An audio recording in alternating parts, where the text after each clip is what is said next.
Hey everyone! Welcome back to Fluentx English. I'm Sarah. And I'm Mike, and oh man, are we excited to be here with you today. Super excited! You know, Mike, I was just thinking about something this morning.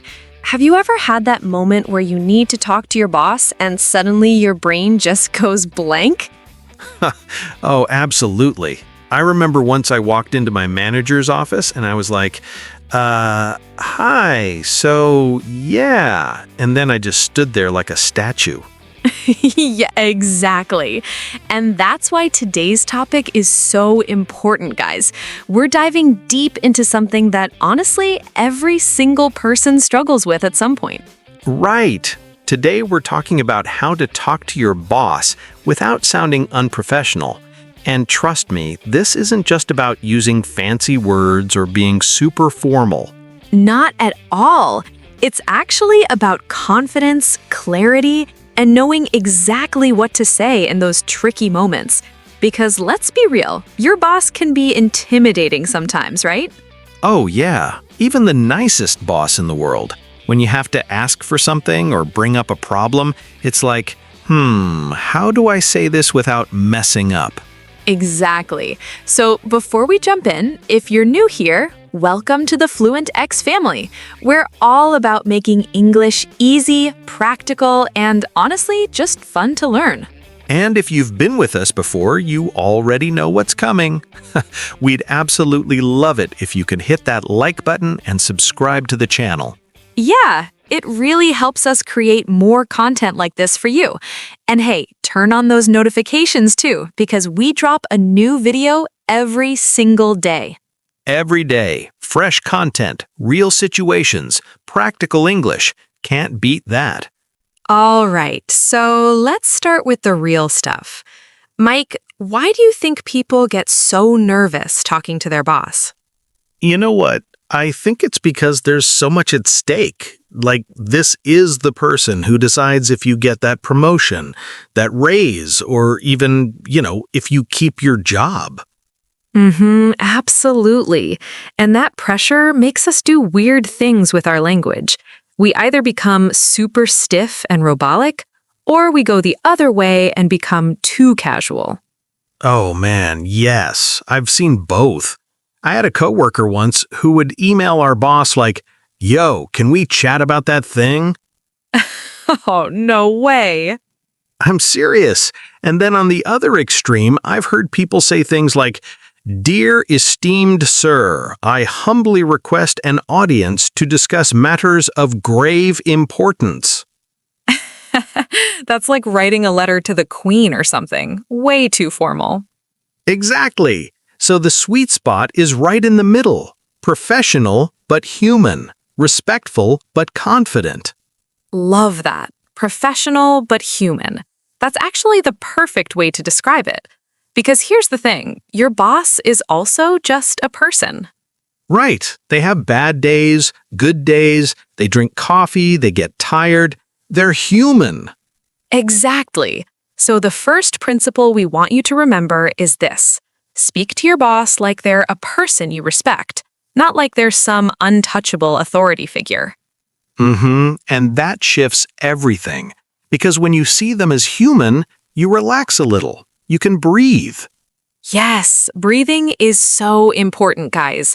I know it sounds silly, but when we're nervous, we literally forget to breathe properly, and then our voice gets all shaky and weird. Or we talk super fast like we're in a race. I used to do that all the time. Oh, me too. I'd walk in and be like, "Hi, so I wanted to talk about the project, and I was thinking maybe we could do it this way, and also there's this other thing," and just nonstop. And your boss is sitting there like, "Slow down. I can't even process what you're saying." Yeah, exactly. So principle number 2, pace yourself. Speak slowly, clearly, and give your boss time to actually hear what you're saying. This is huge, because when you speak slowly, you sound more confident. Even if you're nervous inside, that slow pace makes you seem calm and collected. Absolutely. And you know what else? It gives you time to think about your next sentence. Oh, that's a good point. When you're rushing, you can't think. But when you slow down, your brain has time to find the right words. Exactly. Okay, so we've got two principles so far. 1, see your boss as human. 2, pace yourself and speak slowly. Love it. Now let's talk about principle number 3. And this one might surprise some people. Ooh, what is it? Be direct. Don't beat around the bush. Yes, this is so important.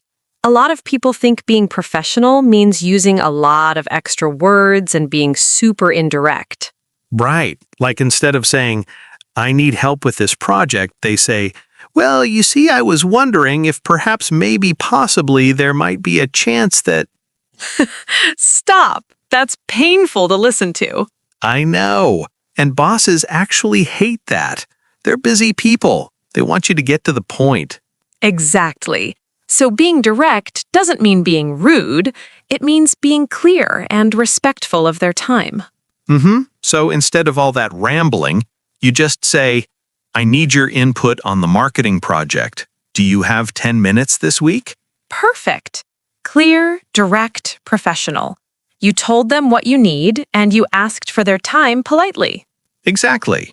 And notice you didn't just say, I need to talk to you. You were specific. You said what it's about. Oh, that's such a good detail. Because when you're vague, your boss starts wondering, is this serious? Did something go wrong? Am I in trouble? Right. And then they're already in a defensive mindset before you even start talking. Exactly. So always give context. Tell them what the conversation is about. All right, so those are our 3 core principles. See your boss as human, pace yourself, and be direct. Perfect foundation.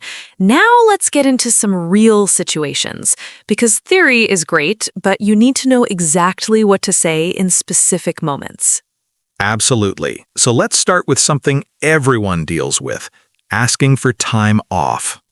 Ooh, this is a big one, because asking for time off can feel so awkward, right? Oh yeah, especially if your team is busy or if you've already taken some days off recently. Exactly. So here's what a lot of people do wrong. They apologize too much. They walk in like, I'm so sorry to bother you. I know this is terrible timing. I feel awful asking, but... Ah, yes. And all that apologizing makes it seem like you're doing something wrong. Exactly. But taking time off isn't wrong. It's part of your benefits. It's something you're entitled to. Right, so you don't need to apologize for it. You just need to request it professionally. Exactly. So here's how you do it. You keep it simple and confident. Something like, Hi, I wanted to request time off from August 15th to August 22nd. I've checked the schedule and made sure my projects are covered. Perfect. Notice what you did there. You stated what you want clearly, and you showed that you've already thought about the impact on the team. Exactly. That second part is key, because your boss's main concern is always, okay, but who's going to handle your work while you're gone? So when you proactively address that, you make their job easier. Right. You could even add, I've already talked to Jennifer and she's happy to cover my client meetings while I'm away. Love that. Now your boss doesn't have to worry about anything. You've handled it. Exactly. And that's what being professional really means. It's not about fancy language. It's about showing that you think ahead and take responsibility. Absolutely. Okay, here's another common situation.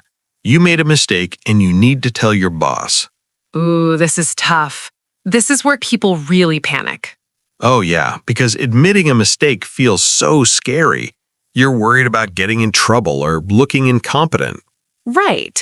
So what do most people do? They either try to hide it or they over-explain and make excuses.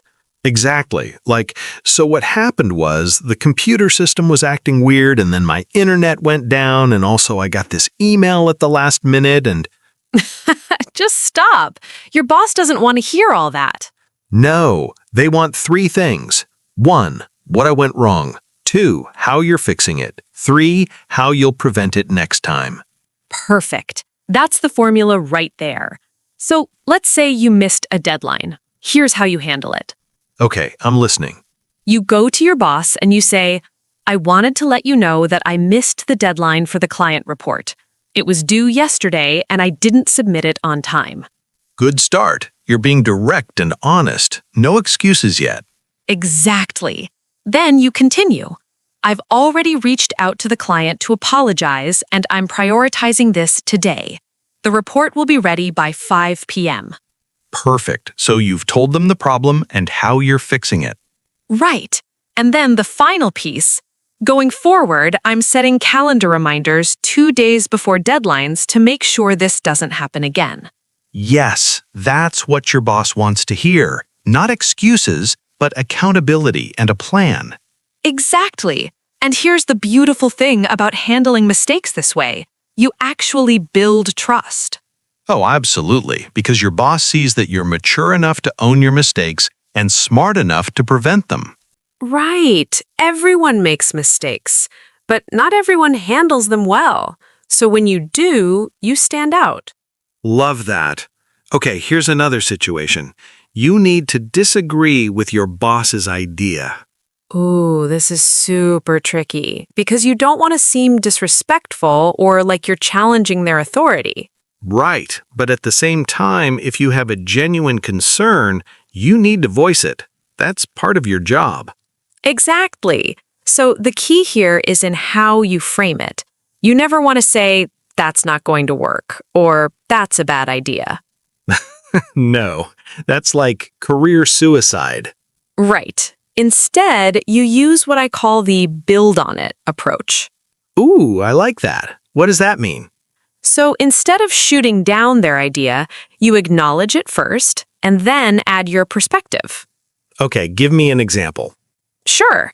Let's say your boss suggests launching a new product next month, but you know the team isn't ready. Instead of saying, we can't do that, you say, I'm ready, go ahead. I really like the enthusiasm for moving quickly on this. I'm wondering if we could look at a 6-week timeline instead. That would give us time to properly test the product and train the sales team. Oh, that's smooth. You didn't say no, you just offered an alternative. Exactly. And notice the language. I'm wondering if we could, instead of we should or you need to. Right, it's collaborative, not confrontational. Exactly. You're framing it as we're on the same team. Let's figure this out together. I love that. And honestly, most bosses appreciate when you bring up valid concerns. They don't want yes men who just agree with everything. Absolutely. They want people who think critically and help them make better decisions. Right, as long as you do it respectfully and with good reasoning. Exactly. So always back up your suggestion with why. Don't just disagree. Give them data or reasoning. Like in that example, you explained that the extra time would be used for testing and training. That's concrete. Exactly. Not just, I think we need more time. That's vague, but we need time for X and Y gives them something to work with. Perfect. All right, we've covered asking for time off, admitting mistakes, and disagreeing respectfully. What else should we talk about? Oh, what about asking for a raise or promotion? Ooh, that's the big one. Everyone wants to know how to do that. Right, because that conversation feels so high stakes. Like, what if they say no? What if they get offended that I asked? Exactly. So people either avoid the conversation completely or they go in unprepared and just kind of hope for the best. Yeah, like, I was thinking maybe, possibly a raise? Yeah, that's not going to work. You need to come prepared with evidence. Exactly. This isn't about asking for a favor. This is about presenting a business case for why you deserve more money. Right. So before you even schedule the meeting, you need to do your homework. Absolutely. Make a list of your accomplishments, projects you've led, goals you've exceeded, value you've brought to the company. And be specific. Don't just say, I work hard. Give numbers and examples. Exactly. Like, I increased our social media engagement by 40%, or I brought in 3 new clients worth $200,000. Perfect. Because now you're not asking for charity, you're showing them that you've earned it. Right. And then when you go into the meeting, you keep it professional and confident. So, what would you say? Walk me through it. Okay, so you'd say something like, "Thanks for meeting with me. I wanted to discuss my compensation. Over the past year, I've taken on additional responsibilities and consistently exceeded my targets." Good start. You're framing it positively. Exactly. Then you continue. Specifically, I've managed the entire West Coast region, trained 4 new team members, and increased sales by 35% in my territory. Love it. You're giving concrete examples. Right. And then, based on my contributions and the market rate for this role, I'd like to discuss increasing my salary to... And boom, you've stated your number. Exactly. Direct, confident, backed by evidence. And notice you mentioned market rate. That shows you've researched what people in similar positions earn. Exactly. That's part of your homework. You need to know what you're worth in the market. All right, so we've covered a lot of foundational stuff, but now let's get into some trickier situations.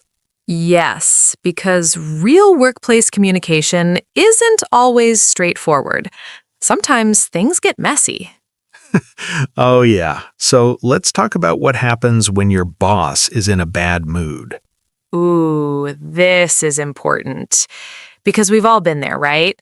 You need to talk to your boss about something, but you can tell they're stressed or frustrated. Exactly, and your first instinct might be to just avoid them and wait for a better time. Right, which sometimes is actually the smart move.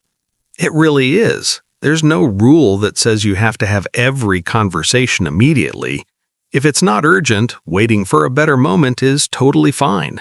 Absolutely. Like, if you walk by their office and you can hear them on a stressful phone call, maybe that's not the time to ask about your vacation request. Definitely not. But here's the thing, sometimes you can't wait. Sometimes you need to address something even when the timing isn't perfect. Exactly. So, in those cases, you acknowledge the situation. You show that you're aware and respectful of what they're dealing with. Right. So you might say something like, I know you're dealing with a lot right now. I have something time-sensitive to discuss. Is now okay, or should I come back later? Perfect. Because you're giving them control. They can say, actually, yes, let's talk now.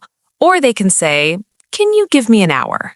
Exactly. And either way, you've shown respect for their situation. Right. And honestly, sometimes bosses appreciate that interruption. Like, they're stressed about one thing, and talking about something else might actually be a relief. That's true. I never thought about it that way. Yeah, so don't always assume that interrupting is bad. Sometimes it's exactly what they need. Good point. Okay, here's another tricky one. What if your boss gives you feedback that you don't agree with? Ooh, this is tough because you want to be open to feedback, but at the same time, sometimes feedback is, well, wrong. Exactly. Like maybe your boss doesn't have the full picture, or they're making assumptions that aren't accurate. Right. So what do? You can't just say, no, you're wrong about that. Definitely not. That would be not good. Not good at all. So here's what you do. You listen first. Fully listen without interrupting. That's important because even if you disagree, you need to understand their perspective. Exactly. And then after they've finished, you can say, I appreciate you sharing that feedback. Can I offer some additional context? Oh, that's smooth. Additional context sounds so much better than actually you're wrong. Exactly. And then you calmly explain your side. You give them information they might not have had. Right, like maybe they thought you only spent 2 hours on a project, but actually you spent 20 hours on it. Exactly. So you say, I completely understand how it might have seemed that way. Just for context, I actually spent 3 weeks on this project, including evenings and weekends, because we had some unexpected technical issues. Perfect. Now you've filled in the gaps without being defensive. Exactly. And here's the key. You stay calm. Even if you're frustrated inside, your tone stays professional and measured. Yes, because the moment you get emotional or defensive, you've lost credibility. Absolutely. Your boss will stop listening to what you're saying and just focus on how you're saying it. Right. So deep breath, calm voice, stick to facts. Exactly. Okay, here's another scenario. You need to tell your boss that you're overwhelmed with work. Oh, this is huge because so many people struggle with this. Right. They either suffer in silence and burn out, or they complain in a way that makes them seem incompetent. Exactly. Like, I can't handle all this. It's too much. I'm drowning here. Yeah, that's not the move. No, because now your boss is thinking, can this person actually do their job? Right. So you need to frame it differently. It's not about complaining, it's about managing resources and prioritizing. Exactly. So what would you say? Okay, so you'd schedule a meeting and you'd say, I wanted to talk about my current workload and make sure I'm prioritizing effectively. Right now, I'm working on Project A, Project B, and Project C, plus my regular weekly responsibilities. Good. You're laying out the facts. Exactly. Then you continue, I want to make sure I'm delivering quality work on everything. Can we talk about which projects are the highest priority so I can allocate my time accordingly? Oh, that's perfect. You're not saying, I can't do this. You're saying, how should I organize this? Exactly. You're showing that you care about quality and you're being strategic about your time. And you're also subtly letting them know that you can't do everything perfectly at once. Right. And most reasonable bosses will appreciate that. They'll either help you prioritize or they'll realize, oh, maybe I need to take something off your plate. Exactly. And if they don't, well, that's valuable information about your workplace. True. Okay, let's talk about something positive now. How to share good news or a win with your boss. Ooh, yes, this is fun. But I bet people mess this up too, right? They do. Some people are too humble and don't share their wins at all. Right, and then their boss doesn't even know about their accomplishments. Exactly. And on the other extreme, some people brag in a way that's off-putting. Yeah, like, I'm amazing. Look what I did. Aren't I incredible? Exactly. So the key is to share your win in a way that's confident but not arrogant. So, how do you do that? You focus on the results and the team, not just yourself. So instead of, I closed the biggest deal of the quarter, you say, I'm listening. I wanted to share some good news. We just closed the Anderson account. It's a 3-year contract worth $500,000. Nice. You said we, not I. Exactly.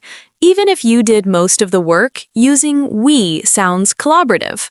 And you focused on the numbers and the impact, not on how great you are. Right. The numbers speak for themselves. You don't need to add, and I'm so talented and amazing. The results do the talking. Exactly. And then if you want, you can add, I'm really proud of how the whole team came together on this. Sarah from marketing created a great presentation, and Tom helped with the proposal. Perfect. Now you're sharing credit and showing leadership. Exactly. Okay, let's talk about email communication now, because so much of talking to your boss happens over email these days. Oh, yes, and email is tricky because you don't have tone of voice or body language. Exactly, so things can be misinterpreted really easily. Right, like you write something that you think is clear and direct, but it comes across as rude. Exactly. So let's go through some email best practices. Okay, number one, always have a clear subject line. Yes, don't just write question or meeting. Be specific, like question about Q3 budget or meeting request for marketing review. Perfect. That way your boss knows what the email is about before they even open it. Exactly. And if it's urgent, you can add that to the subject line, like urgent, client issue needs immediate attention. Good. Okay, what about the greeting? Keep it simple and professional. Hi plus their name is usually perfect, like hi David or hi Susan. What about dear? Is that too formal? It depends on your workplace culture. In most modern offices, dear feels a bit stiff, but in very formal industries like law or finance, it might still be standard. Okay, so read the room, basically. Exactly. See how other people email and match that tone. Smart. Okay, what about the body of the email? Get to the point quickly. Your boss is busy. They don't want to read a novel.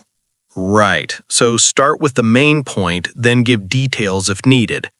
Exactly. Like, I'm writing to request approval for the new software purchase. It costs $5,000 and would save our team about 10 hours per week. Perfect. In 2 sentences, you've said what you want and why it matters. Exactly. And then if they need more details, you can add them below, but lead with the main point. Love it. What about ending the email? Keep it professional but friendly. Thanks or best or regards are all fine. What about emojis? That's tricky. I'd say generally avoid them in emails to your boss unless your workplace is super casual and you've seen them use emojis first. Fair. Better to be safe. Exactly. You don't want to be the person who sends a winky face to the CEO. Oh no, that would be awkward. Right? Okay, here's another email tip. Always proofread before you hit send. Oh yes, I can't tell you how many times I've caught embarrassing typos right before sending. Same. And it's so easy to miss things because you're reading quickly. Right, so take an extra 30 seconds to read it over. It's worth it. Absolutely, especially with emails to your boss. One typo isn't the end of the world, but if your emails are always full of mistakes, it looks careless. Exactly. Okay, let's talk about one more thing. What if you need to follow up on something your boss hasn't responded to? Ooh, this is delicate because you don't want to seem pushy or annoying. Right, but at the same time, you need an answer. Exactly. So here's what you do. Wait at least 2 or 3 days before following up, unless it's truly urgent. Okay, good. Give them time to respond. Right. And then when you do follow up, you keep it light and polite.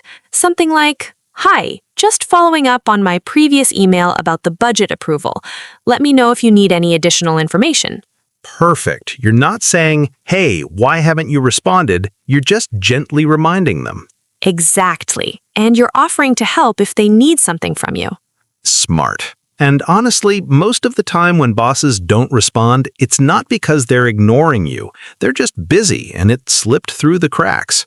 Absolutely. So a gentle reminder is usually all they need. Perfect. Okay, I think we've covered so much today. We really have. Let's do a quick recap of everything we talked about. Great idea. So we started with the 3 core principles: see your boss as human, pace yourself, and be direct. Right. Then we went through specific situations like asking for time off, admitting mistakes, disagreeing respectfully, and asking for a raise. Exactly. And we covered trickier scenarios like dealing with bad moods, handling feedback you disagree with, and communicating when you're overwhelmed. We also talked about sharing your wins, email best practices, and following up professionally. And throughout all of it, the theme has been be clear, be confident, be respectful.